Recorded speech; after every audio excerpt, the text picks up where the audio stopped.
Coming up on Morning Drive, we are here to help you play better today with tips on hitting a fade, rolling the rock, and choosing the right equipment for your game. We also have insight in the professional game and the challenges facing Bubba Watson and Ian Poulter on the golf course this week. Plus, Wesley Bryan overcame all challenges and challengers to win the RBC Heritage on Sunday. He joins us coming up on Morning Drive. Here we go. Right here.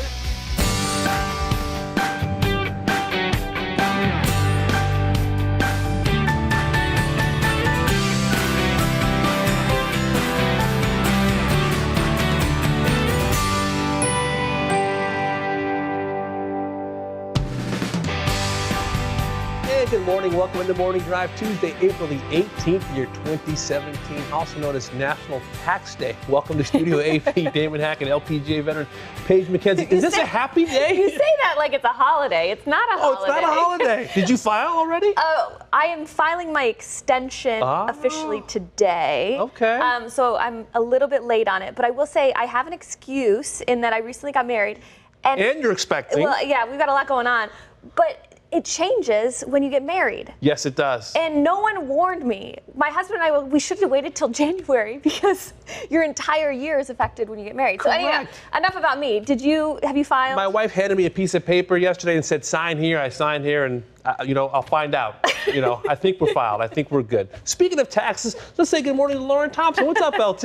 Am I taxing Damon? Is that what you were saying? Your question has something to do with taxes, does it not? You're right. You're right. Well, we all know about the refund that goes on when you have a kid, but yeah, this is definitely a day in history where a lot of people are celebrating. A lot of people, though, are cutting a big check to the government. So with that in mind, let's get you to our Twitter poll of the day. So how do you spend your tax refund in the game of golf, and how do you spend it wisely? We want to know your opinion. Would you get some new equipment? Would you maybe book a buddy's trip with a little help from our Matt Janella, our travel insider, or would you better your game with some lessons? So cast your vote, get that going right now, but also send us your responses as to why. We're going to be getting to some of these later in the show, but for now, let's get you back to Damon Hack. All right, LT, what's happening now in the game of golf? Bubba Watson about to make his third start in the Shenzhen International in China. You'll be able to watch him beginning 10:30 p.m. Eastern time tomorrow as he tries to find some form. He missed the cut at the Masters, his third missed cut this season. Meanwhile, Charlie Hoffman will defend his title at the Valero Texas Open. Do you remember this celebration? Yes, the leg kick, 12 under par. They clipped Patrick Reed by a single shot. He's had a strong season so far, including that opening round of 65 at the Masters. How about Ian Poulter? He will need a strong week at the Valero Texas Open to keep his PGA Tour card. It's the final start of his major medical exemption following a foot injury last season. He was asked about it every single day last week at the RBC Heritage, including by me. Here's the situation. He had 10 starts to make $347,000 in change, or 218 FedEx Cup points, to keep his card. Finished one shot from doing that at the RBC Heritage. Paige McKenzie, he was asked about it, about the stress of trying to chase down a PGA Tour card in limited starts. What kind of challenge is that? I think every professional golfer knows the number one challenge in playing this game is keeping your job. You ask any professional golfer, and they'll say the most scarring tournament that there is Q School, because it's all about setting you up for the rest of the year or the next year.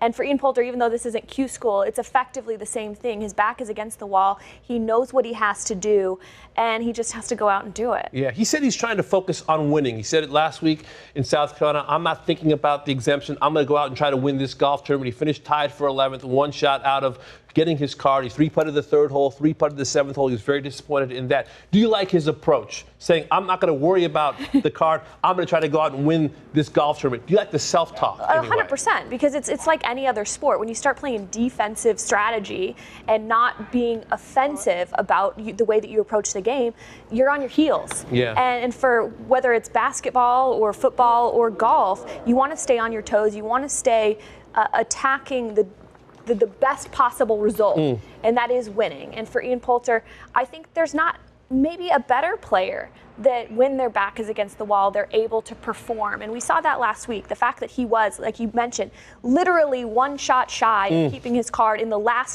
next to last available tournament shows you what kind of determination he has coming into the end. He said he bought a putting mat He's been working on his putting stroke. This is someone we remember making all those putts at the 2012 Ryder Cup. He's focusing, he says, on his stroke. Sure. He's not even focusing on the hole or the ball.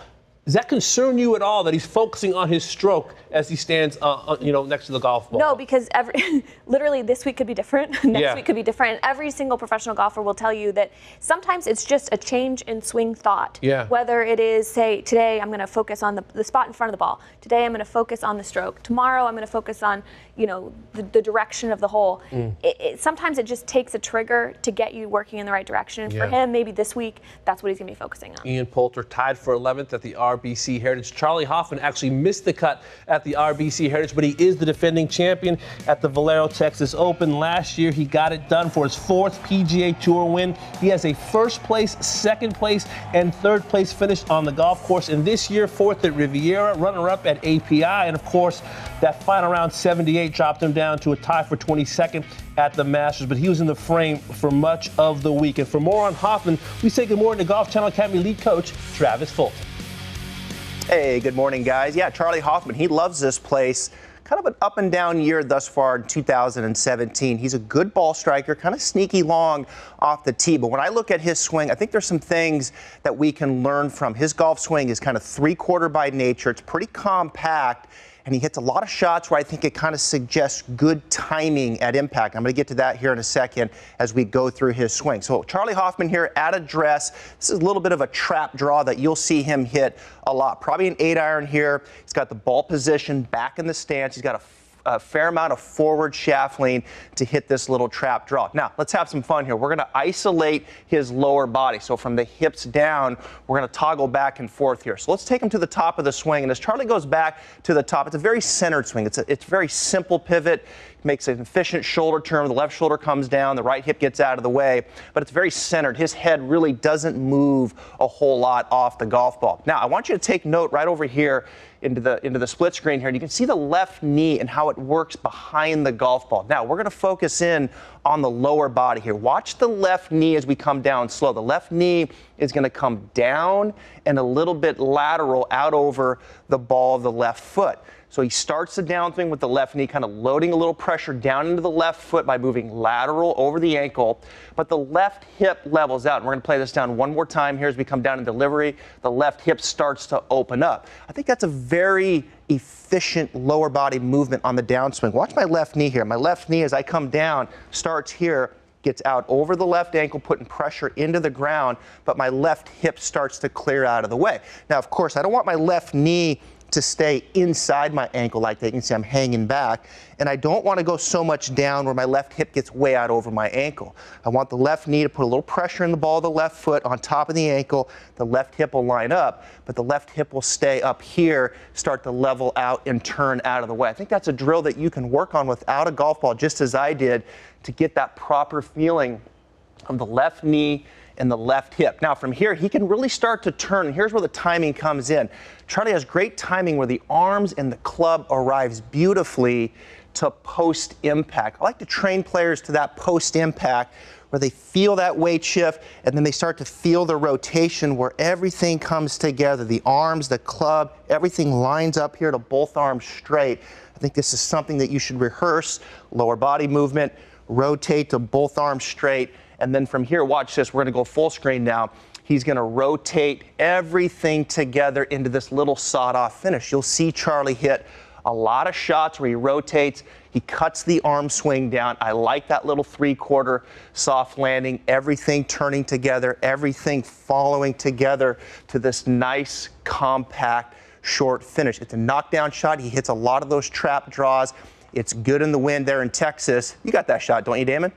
Absolutely, Travis. How about the footwork and hip movement of one Bubba Watson? He's making his 3rd start at the Shenzhen International on the European Tour. Finishes of 29th and 8th previously in this event. And make no mistake, guys, he is looking for some good play. Any kind of indication that 2017 will be a better year, because right now the results are wanting. The lone top 10 finish at the match play. poor finishes at places he traditionally has done well, like Phoenix, Los Angeles, and of course, the Masters a couple of weeks ago. It's been an unfulfilling year for a two-time major champ, which brings us to this latest edition of Fill in the Blank. Paige McKenzie, the grade for Bubba Watson's 2017 so far is blank. C-. Wow. And I know that's pretty harsh. Yeah. But I want to take you through exactly what those results were. If we can show that full screen again and show you that a lot of the events he was playing in were not even full field cut events. That first one, Tournament of Champions, no cut. Obviously, Waste Management, Genesis, they were. WGC, no cut. Match play, again, no cut. The only event that he actually made the cut in since January is the Arnold Palmer Invitational, and he's looking at a T34 finish. Yep. So I think there's something a lot to be said for when he's in this position, he's not performing in those full field events. Obviously, he's been rewarded for his great play last year. That's why he's in a position to get into those fields. So thankfully, that's the case, and that's why he sits, 129 on FedEx Cup. But given all of those free starts, only 129 on FedEx Cup. So what does Bubba need to do? Bubba needs to do blank to get rid of that C-. And he needs to control his golf ball. I mean, Okay. if you look at the statistics, coming down to it, it's all about greens and regulation and scrambling. Okay. Right now, he's 194th in greens and regulation. A typical full field is 156. We're not even in the top 150 of the players playing week in and week out in greens and regulation. And then when you go to the scrambling numbers, something he's known for as far as touch around the greens, the creativity, the ability to shape shots and to control his ball around the greens, his best category in scrambling is 82nd on the PGA Tour. So it's just a different type of Bubba Watson than we're used to seeing. He doesn't seem to have control of his game, from the approach into the green. So that's what he needs to start working on or getting done, at least this week, to start turning his season around. Yeah, 74-78 at Augusta National Golf Course where he has been dominant. That was very, very different to see with Bubba Watson. For more, we send it back to Travis. Yeah, it hasn't been a great year for Bubba, struggling with the iron game and the scrambling. But this club, he's still fun to watch to hit the big stick. And of course, Bubba can move in all different directions. He likes to hit that high fade. And I thought it'd be fun this morning to break down how he hits that fade because he doesn't lose a lot of distance. And sometimes I think when we hit the fade, the perception is, oh, we're going to lose distance. And that's not always necessarily the case. So let's break this down. Now, here's Bubba, left-handed player. I'm going to switch this over to right hand in a minute, but I want to go left-handed here with Bubba to start with. Now, you can see here, the fairway is much more over here to the left, and right now Bubba's aiming way to the right. So we're going to bring in where that club face is pointing right now, pretty much over here to the bunker up the right side of the fairway. And you'll see Bubba aim way to the right when he's hitting this cut shot. Now, as he comes down to the impact, the first thing you have to understand about when you're going to cut the golf ball or fade the golf ball is you got to get the club face looking to the right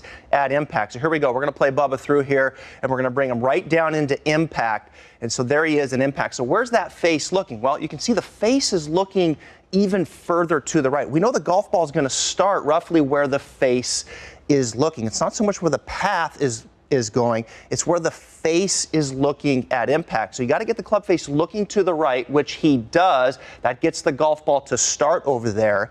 And then from there, of course, the path as he swings through, the path is going to be a little bit to the right of that. So the path is to the right, and then of course the face is a little bit open to the path, and that's what gets the golf ball to start right and then fade back to the left. Now let's switch this over to a right-handed player. And the first thing that I want to educate you on is the effect of the attack angle. Bubba's attack angle can be around 4 degrees on the way up. Now, of course, we can hit down on it as well. Now, what you have to understand about the driver is the more that you hit up on the ball, for a right-handed player, I'm going to go to right-handed now. If I hit up on the golf ball, every degree I hit up, it moves my path to the right. Now, if I was to hit down on it with the driver, it's going to move my path to the left. Now, so what we're going to do here is I'm going to take my setup here, and I'm going to aim the club face to the left. And as I aim the club face to the left, I'm going to move my ball forward. Now, I want the club face to come in. I want it to be square at impact. The club face is going to be pointing a little left at impact. So I'm going to come in, I'm going to hit a shot here. I'm just going to do it slow. And you can see I got the club face pointing left at impact. And that's the first step, is to hit shots to get the club face pointing to the left at impact. Now, from there, Bubba hits up on it. And when he hits up on it, that's going to move the path a little bit to the left. So here we go. So I'm going to take the club face to the left, and then I'm going to hit up on it. And as I hit up on it, that's going to help me cut the golf ball. So there we go. I got the club face looking to the left. And as I was to swing up on it, that helps the golf ball curve off to the right. So a very simple way to fade the golf ball is to hit up on the golf ball. I think sometimes we feel like we have to hit down on it so much, right? And we hit down, that gets the path going too far to the right. That's good for a draw. But if we're trying to hit a fade, letting the attack angle work a little bit more up with the club face looking to the left is a great way to hit a high launch and a low spin fade. So here we go. You can see I'm just swinging nice and soft at it. I think it's an easy way to get a feel for this. Sometimes we swing way too hard on it when we're trying to hit that little fade. Swing softer at it, hit that shot, get the face looking to the left, hit up on it, and you can hit that high launch with low spin, just like Bubba Watson. Over to you, Lauren. Thank you so much, Travis. Great take on how to shape shots, courtesy of Bubba Watson Inspiration. Well, from a swing to pay attention to this week to our winner in Hilton Head Island last weekend, we're going to welcome on Wesley Bryan, your RBC Heritage champion, as we spin it back to an interesting thing he was handing out to fans this past Sunday. We're also going to get some tips on how the new PGA Tour winner stays so sharp in the short game department. Then we're going to move straight into this week's stop for the PGA Tour champions, Ridgedale, Missouri, and the Bass Pro Shops Legends of Golf at Big Cedar Lodge. One very pretty place to play golf, but wow, you've got to know how to handle an eye full of elevation changes. And today, Travis Fulton, he's going to be back. He's going to use another shining example of how to set up the best advice for you when standing on the tee looking down. However, none of that matters if your body isn't working with you on the golf course. And today, my friends, you have a house call with Dr. Ara Sapaya as he walks you through the most common ailments pros and amateur golfers alike deal with in the hip area, how to heal and how to prevent that as well. But for now, let's get you back to Damon Hack. All right, LT, you said it earlier. The social media question of the day is about taxes and how the folks at home would spend their refund. How about putting for dough? Some tips that are money on the greens coming up for you next in a big 2-hour edition of Morning Drive.